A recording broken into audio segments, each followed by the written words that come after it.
Bismillah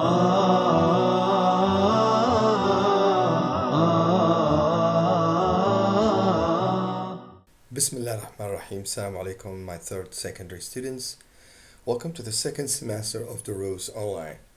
Today, as you can see your lesson, we have vocabulary and grammar.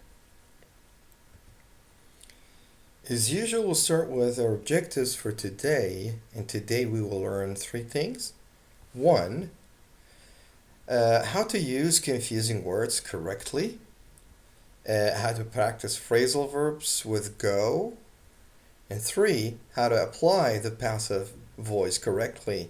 So for number one, we're going to have a couple of words that their meanings overlap. Their meanings really are confusing to us, and we will start to find a way to know how to differentiate amongst their meanings.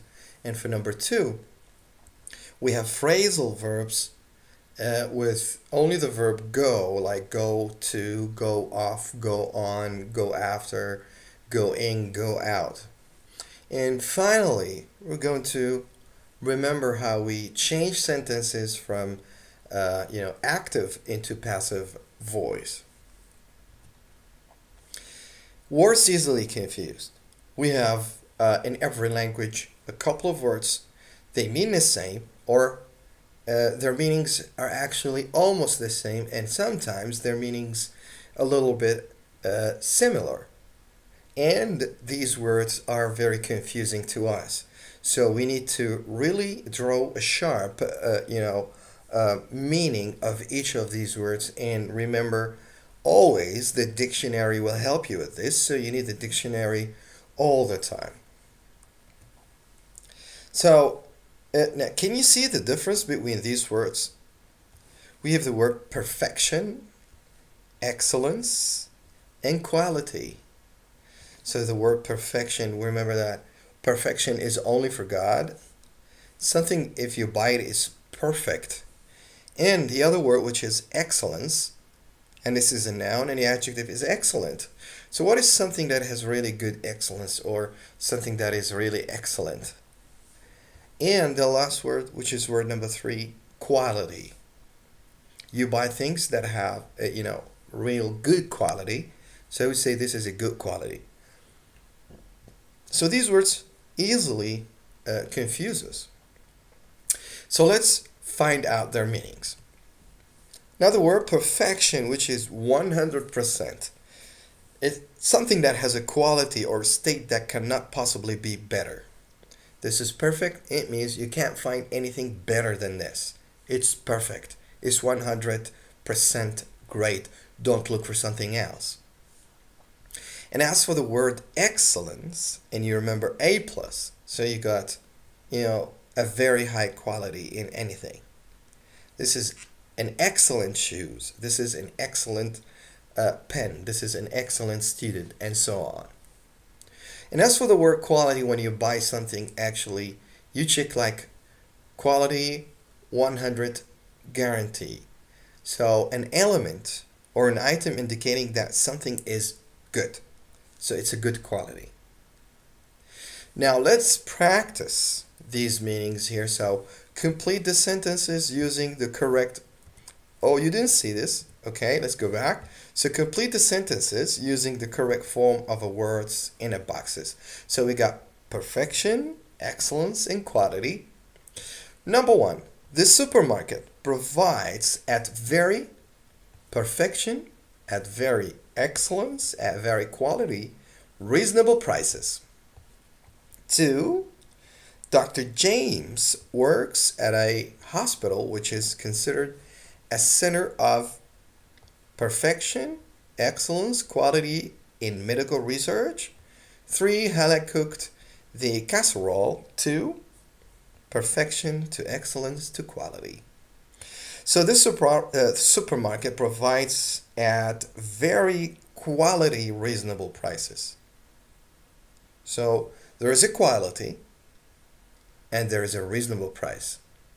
Two, Dr. James works at a hospital in which is considered a center of excellence in medical research. So it's the center of excellence in medical research. And of course, number 3, Hella cooked the casserole to perfection. So her cooking was perfect. You can't cook any better. Beautiful. Now let's go more to find about words easily confused. Now, can you spot or can you say the difference between these words? Ceremony, festival, celebration. So, can you give me an example of a ceremony, festival, celebration? Think of all these words. They almost mean the same when people gather together and they're happy and they do some nice things. So for the ceremony, can you give me an example of a ceremony? What ceremonies we have? Like, the ceremony of your graduation when you finish high school. We do some ceremony or some ceremonies in Eid al-Fitr or Eid al-Adha. For festivals, there is a annual festivals here in Saudi Arabia, like Daraya festival and other festivals where people celebrate somehow, and on special dates, what is assigned for them to do. And for the celebration, it's just like when you have a party with other friends, you gather together and celebrate. Now, these are the meanings. So, ceremony is a formal event. It's a formal event. Festival, a series of events occurring for a limited period of time. So, you have a festival starts on the 1st of June and ends at the 5th of June. So, there's a limited period of time. And for the celebration, it's a special gathering where people enjoy a special occasion. So there's a special occasion, you gather maybe with your friends, in school, in a neighborhood, with your relatives, and you celebrate. Now let's practice these words and complete the sentences using the correct form of the words in the boxes. So in the box again, we have ceremony, festival, celebration. 1. Do you know what time the sports awards ceremony is tomorrow? Festival is tomorrow or celebration is tomorrow. 2. This weekend there's going to be an art ceremony, an art festival, or an art celebration. We should go there. 3. The whole family is gathering at my grandparents' house for the ceremony, for the festival, or for the celebration. And I think they're set the way they are in the boxes. So do you know what time the sports awards ceremony is tomorrow?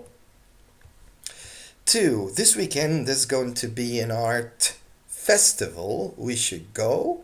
3. Of course, the whole family is gathering at the grandparents' house for the celebration.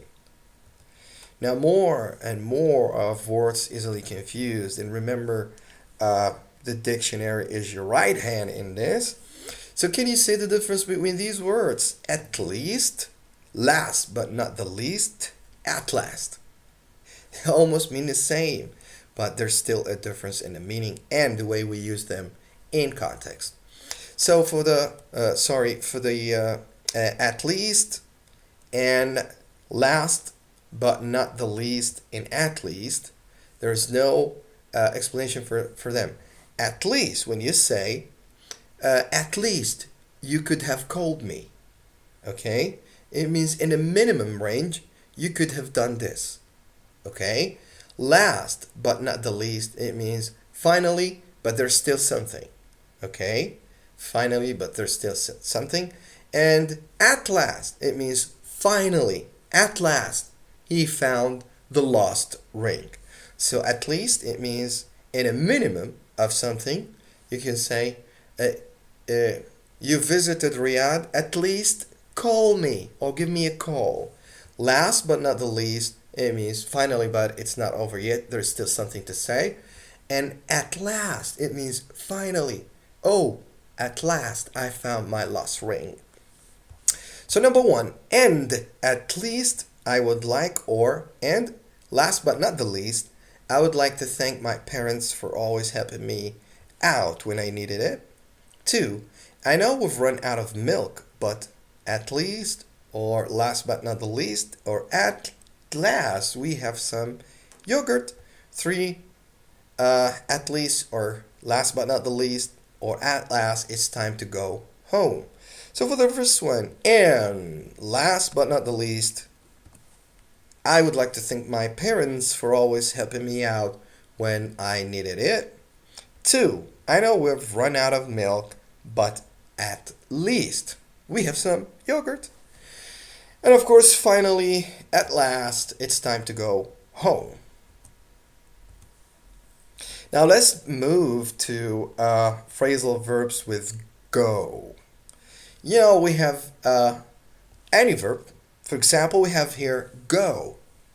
If you add one of these prepositions to it, to the verb go, we call it phrasal verb. So go on has a different meaning from go with. Go on, go with, they have different meaning from go off. To go on, and it means to continue, to go with, to go in harmony with something, and to go off, to stop. So let's find the meanings. Now we have in the boxes also phrasal verbs with go. Go on is to continue, go with is to go with something, and go off. And here are some examples. I'm so tired, I don't think I can go on with this race. It means I can't continue, I need to stop. 2, I like the curtains, but does the color go with the furniture? So if you have blue curtains and you have maybe black sofas, so they don't go together. You need maybe a light blue, something white, so the colors can go together, okay? We only have about 2 minutes until the bomb goes off. It means a stop. Or you have some minute when the bomb, boom, explodes. So you have a timer, so you have 2 minutes and you need to run away. And if the 2 minutes, the 120 seconds are over, there'll be a boom and the bomb will explode. Now this is really serious here with the grammar and the passive voice. So, most of the time in your test, you will have change the following active sentences into the passive voice. So you'll have active voice, example here. You stole the cookie from the cookie jar, and this is just a regular sentence. You stole the cookie from the cookie jar, and this is the cookie jar, and someone is taking it because he's hungry or he likes cookies. And if we change this sentence from active voice into passive voice, we change certain things. For the passive voice, we say the cookie was stolen from the jar cookie. What you need to know, if you really know the tenses, the simple, the continuous or progressive, and the perfect, you can do this in one word. So you can say you have be form, which is am, is, are, was, were, or been, and the past participle. So is stalling or are stalling, was stalling or were stalling, or been stalling. This is for the simple tenses. And for the progressive or continuous sentences, you can write being stolen, and for the perfect sentences, had been stolen. So the passive voice can be 2 words. You can use the form of be with the past participle. Now here's one big problem you face with the passive voice. You must master the tenses. 1. 2. You must really know the rule, which is be and past participle. 3.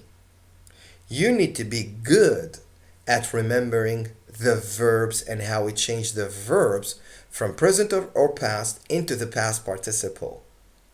4. You need to remember that you take the subject of the active voice sentence and make it the object, and the object of the active sentence, and the subject of the active sentence becomes the object, and vice versa in the passive voice. Let's see some more examples. Here's what I just told you. We have three main, tenses. Simple tenses: simple present, simple past, and simple. And also we have continuous, or what we call progressive, and the perfect sentences, tenses. And the rule is be and past participle. Be or being, past participle. Being, past participle. Of course, if you have perfect, you have or had or has. And if progressive, you almost always have being and be, which is am, is, are, was, were, and with the future shall and be, and there is no continuous will have been with the perfect. So let's talk about them. In a simple present, or in a simple past here, am, is, are is be, and past participle. Is done, is cooked, are done, are cooked. And in the past, simple past, we have was and were with the past participle. And for the future, you still have will or shall and the past participle with be, or be with the past participle. And for the progressive, you have am, is, are with being, past participle, was and were, and being and past participle, or what students call verb 3. Perfect. To have been, so you have been or has been with the past participle. So have been and has been with the past participle, had been with the past participle, and will have been in the past participle. So you have a future, past, and present, and you have simple, continuous, and perfect. Remember, whatever the tense is, just remember you use be and the past participle. So if you have be in a simple, in a present, use am, is, are, past participle. So if you have simple past, you have be, which is was and were, and a past participle. And if you have simple future, you have shall be and a past participle. If you have continuous, present continuous, you have be with being and a past participle. And if you have continuous with a past, you have was and were, which is be, being, verb, past participle, which is, past participle, and you don't have continuous future. Perfect. You have and has, they become being, past participle, and then being, have been past participle, and will have been with the past participle. Let's see some examples. Only one note, okay? Only one note. You need to remember that some verbs of perception, after verbs of perception like see, watch, hear, listen, feel, smell, notice, observe, etc., the infinitive expresses a completed action. What do we mean that? In the passive voice, we use to verb in the present, to infinitive, to climb, to go, to watch, to whatever you think. This is an example here. Active sentence. I saw. This is simple past. I saw the burglar climb over the fence. And this is simple past. We change it into was aware, okay, and a verb 3, or the past participle.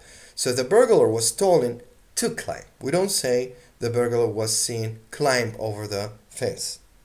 We say to climb. Why?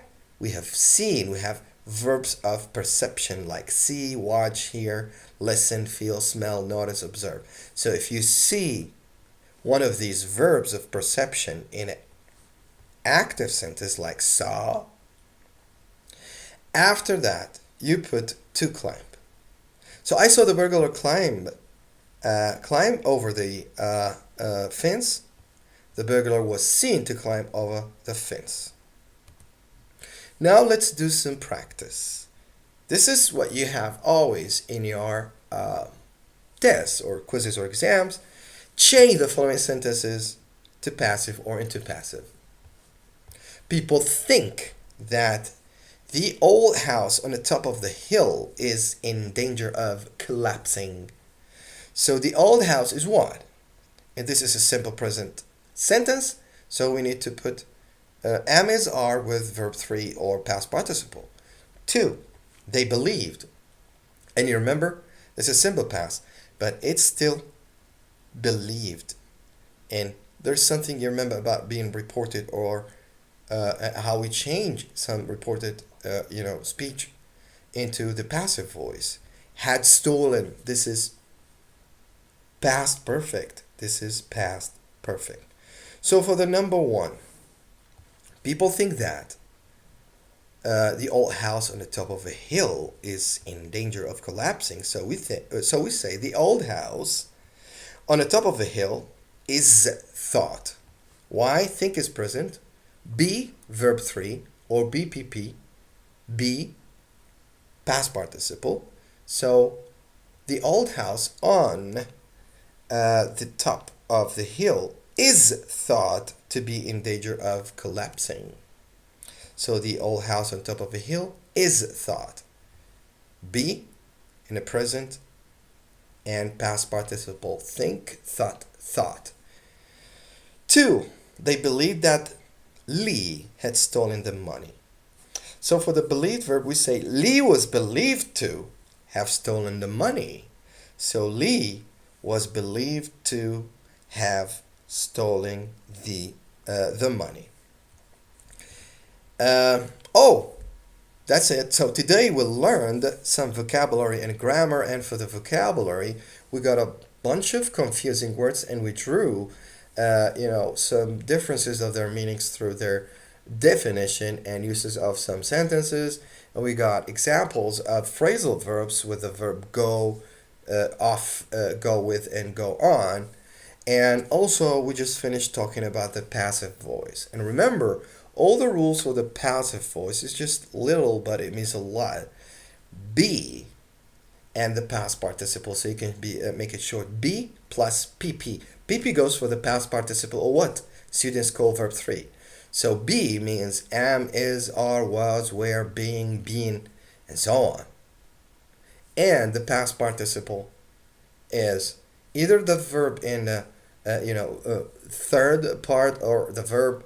Remember, we have verbs that don't change, like cut, put, let, coast, and verbs that are irregular, like saw, seen, wrote, written, and verbs that are regular with ed, like cooked, worked, played, and so on. Remember, for the passive voice, you need to know all the tenses.